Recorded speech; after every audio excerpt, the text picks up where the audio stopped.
will never understand how the justice system works. Imagine being raped multiple times by over 20 plus people, men and women included, molested by family members, different family members, over and over again, raped by people who were supposed to be close to the family, prostituted by your so-called boyfriend slash pimp named Cutthroat, and then abandoned as a young child by your mom who had you at a young age and wasn't ready to have a child on her own. Now imagine dealing with all of this all while being a child. I didn't say anything about this that Miss Kathy says could help me because I didn't want people to know how dumb I was and all the dumb stuff I did. Especially this. This is dumb for some girl to have sex with 36 people, okay? 11 of those people, it was not statutory rape. There were 3 people out of 36 people that were relatives. There are 4 people out of 36 people that I actually liked or lusted for. There are 9 people out of 36 people that it was protected sex. There's 5 people out of 36 people that were girls, and there was 4 people out of 36 people that were prostitution. This is the life/story of Cyntoia Brown. It's one thing if, you know, Cyntoia just walked into a mall and then just randomly started killing people left and right just for the fucks of it, you know? Just for the sakes of killing people. No. This girl had been through so much in her short amount of time of living. She was literally a child, and then because she feared her own life, she killed a guy in defense of her own well-being. And now she's spending life in prison, I think somewhere in Tennessee, all for a crime that she committed as a child. I remember watching this documentary of the case of Cyntoia Brown many years ago, like back before it became like a trend, a hashtag to free Cyntoia Brown, for justice for Cyntoia Brown. I remember watching her and thinking how sad it was, because you could clearly, after you watch that documentary, there's no way, 1, you can't like her, and 2, you can't feel like life really just shitted on this girl her whole entire life. She had a mother who abandoned her because her mom gave her to a friend, basically because she knew that she couldn't raise her. So her mom battled with drugs and being in and out of jail her whole life. Her mom had her when she was 16, so it was basically a child having a child, and she just wasn't ready for the responsibility. And in the documentary also, I think her grandma was talking about how, like, her mom, Cyntoia's mom was a product of rape herself. So she has a family history of rape, of prostitution, of suicide attempts. He came to my house. I was doing dishes and he came up behind me. And I really wasn't expecting that by no means, because I've never been around folks like that. And then he started slapping me. And he said, you're gonna get what you deserve. And he grabbed me and snatched me and started beating me and dragged me to the bedroom. I got pregnant from that particular rape. I think she had a list of how many times she had sex, and it was 36. And she actually like categorized it into different sections. So like the men, she broke it down into, I can't really like describe it, but she broke it down to different ways for her to remember and to like tell her story as well. So she broke it down into like the men raping her, women raping her, consensual sex, or statutory rape, or just flat out rape, or somebody coming into her room when she was sleeping and anally raping her, and just all these things she chronologized from as early as she could remember. 25, 26 memories. It's just a whole lot of memories. Are they good memories or bad memories, or just memories in general? Mostly bad. Oh, and this is my sex list. And you know what that means, don't you? Sex list? People you had sex with? Yeah. That person, while I was asleep, I woke up and he was fucking me in my ass. He tricked me into it. He was his best friend. And he got me. I just watched the pornos and seen when men came up to guys and started taking off the girl's clothes, the girl just lays there, does whatever, and screams and all that stuff. And that's what I figured was supposed to happen. So anytime somebody wanted to have sex with me, I just did it. I felt like obligated, like that was what I was supposed to do. You know what I mean? I had sex with 21 people out of the 36 where I felt that I just had to do it. It was what I was supposed to do. And 22 people out of the 36 people were hardly or not known. and 28 people are connected with a bad experience. This girl has been through so much, and she was only 15. I think she was 15 when she killed the guy.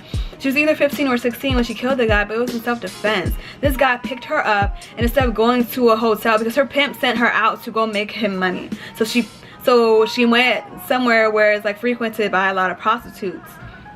So she went all the way to his house, which is like kidnapping. I would be scared. I would be fearful of my life as well, because at that point you don't know what's gonna happen. You don't know this guy, you don't know his characteristics, you don't know his mental stability, like you don't know anything. So but she had to go along with it because she couldn't come back home empty-handed from her pimp. He was gonna beat the shit out of her, and he would send his girl out to go make him money, and if she didn't come home with anything, she would have to suffer for it. So she just went along with him. She went to his house. Nobody knew where she was. Not her pimp, not her mom, her biological or her adoptive mom. Nobody knew where she was. So she just went with him. He fed her, yeah, but he was showing her around his house, talking about how important he was, how much money he had, being all flashy and shit, and then showing her all his guns that he had. He had different rifles, different handguns, all these things that he was just showing her. And if I was her, if I was 15 years old, shit, I'm 24 now, and if somebody took me to their house and they were bragging about how important they were, real braggadocious about all the gun collections that they own and this and that, I would be fearful too. I don't fucking know you, and you got me in your house and I'm a child, so you're about to have sex with a minor. You're gonna pay me. The first, he like pulled up to her and was like, how much? And she was like 200, and he was like 100, and she was like 150. So they agreed on that. So first of all, you're already paying for sex. You're already a shady ass dude. 2, you know she's a minor, so you're already a fucking criminal, a fucking disgusting ass person.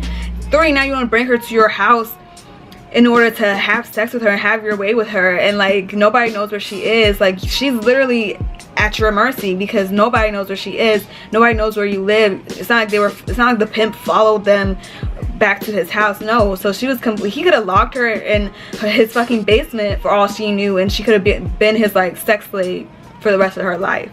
You got in the bed and at least one time went to sleep while he was there. You felt comfortable doing that. I never went to sleep. What happened next? At first he was just stroking me, but then it's like he just grabbed me like in between my legs, like he just grabbed it real hard, and he just gave me this look. It was like a very fierce look, and it just sent these chills up my spine. I'm thinking he's gonna hit me or do something like that, but then he rolls over and reaches, like he's reaching to the side of the bed or something, so I'm thinking, no, he's not finna hit me, he's finna get a gun. And what did you do at that time? I just grabbed the gun and I shot him. So they were in bed, and he was like bragging about his gun or whatever, and I don't know, one thing led to another. She said he was reaching like to the side of him, reaching for something, and she got fearful. Like her paranoia set in because she's been through so much in her life, which is understandable. She's been through so much in her short 15, 16 years of living that of course she's going to be paranoid. Of course she's going to be a little bit, have like a little bit of a psychotic break and think, okay, like everybody is out to get me, everybody is gonna hurt me, everybody's gonna do this and do that. So of course, like she's seeing him reach over and she automatically thinks that he's reaching for a gun. So it's like, okay, I'm gonna get you before you get me. You're reaching for your gun, let me get mine. And then she shoots him and then she kills him. It's one thing if like she shot him multiple times and like shot him fucking 16 times behind his back, like how these officers do. It's another thing for her to be fearful of her life and shoot him once and then he ends up, once or twice, and he ends up dead. She describes like the moment of like hearing his blood gush out and how it sounded like water, and they try to say that it was premeditated. They said that she had this plan all along to kill him because she took his gun, she took money. I'm not sure where she took, but she took items from his house. So they're trying to say, okay, it was premeditated. She planned on doing this all along, but how was she supposed to know that he had guns in his house? He wasn't a mark. She wasn't watching him for days, for years, for months, building info on him and then hit this mark. No, it just, everything happened randomly. So how can you charge her for conspiracy to murder and this and that as well, first degree murder, all that? Like it all happened so quick, and she was a child. Like I understand intent is very important. So you know clearly she didn't intend on killing this guy. It just happened. Don't get me wrong, I'm not co-signing murder. Murder is wrong. But I think everything is all situational, and they should have looked at her background. They had so many people come in and speak and testify towards her. Even the counselor, a counselor who was part of the documentary, was like following her and like talking to her. He could say that she had like a personality disorder. Of course, like when you feel like you've been abandoned your whole life and nobody gives a fuck about you, you just feel like your life is literally nothing. That's what she said. She said when she was at his house and he was talking about how important he was, she just thought like, well, who the fuck am I? Like, I'm nobody. I'm not important to anybody. Nobody knows where I am right now. Like, I don't mean anything to anybody. And that was the saddest shit ever when she said that. There are a lot of crazy people out there. You never know who's crazy or not. There is no sign for crazy. There is no sign for when somebody's gonna snap. That's why there's that show called Snap, because people literally just snap and have a psychosis or psychotic breakdown at any given point. Like, it's nothing planned, it just happens. So people really just snap and they have like a brief moment of insanity, and you never know what's gonna happen. So I don't blame her for being scared and being paranoid. I would be paranoid too.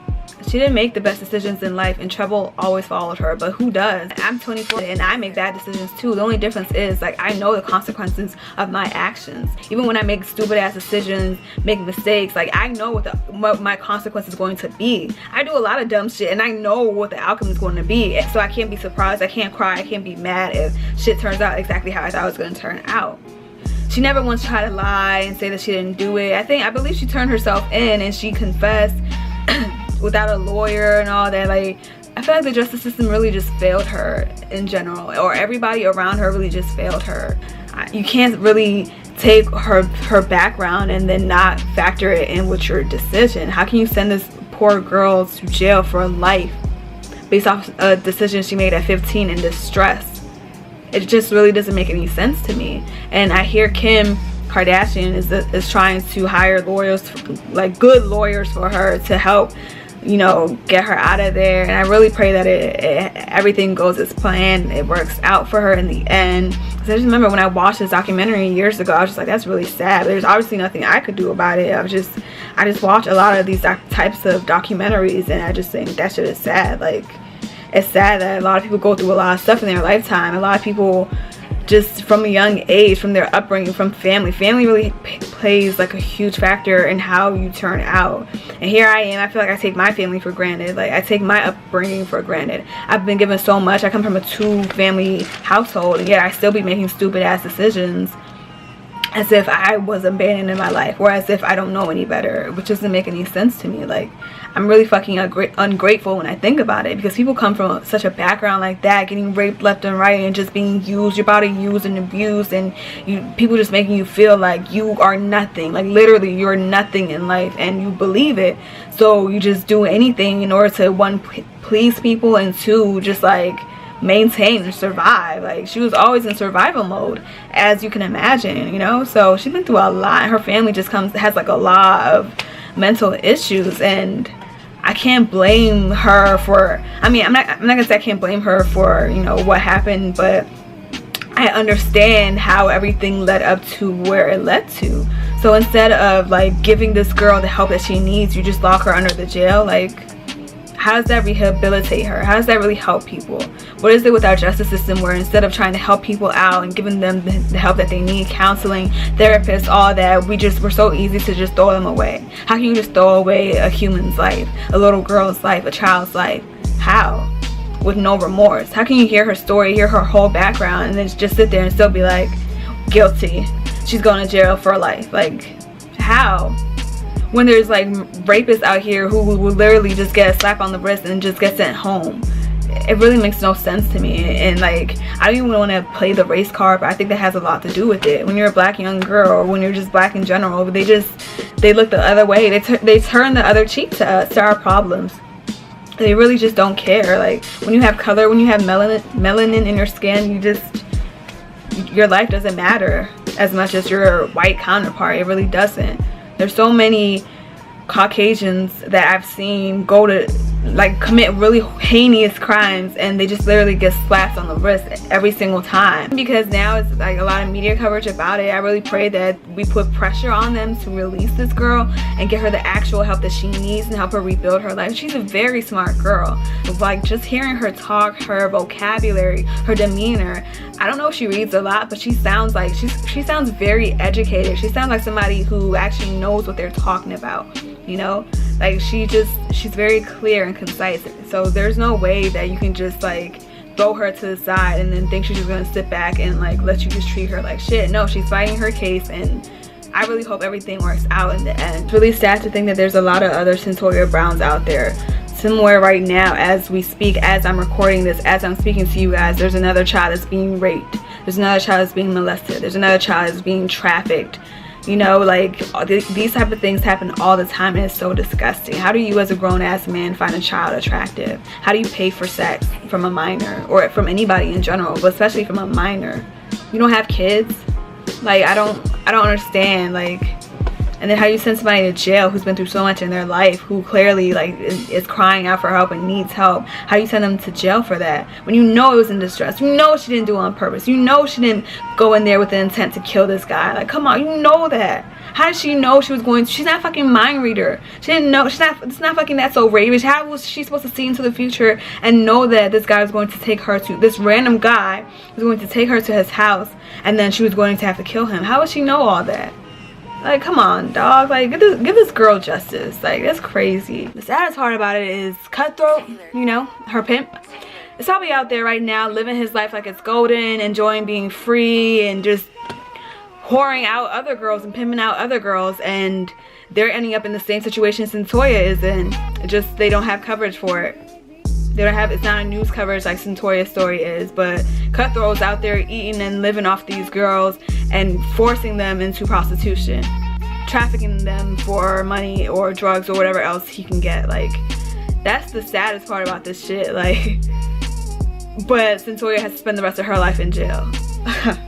This justice system, this world is just, it gets me every fucking time. This world is so crazy. It's just so unfair. I cut my hair. Why'd you do that? Because I don't want to be pretty no more. Why not? Because it don't do nothing but cause you trouble.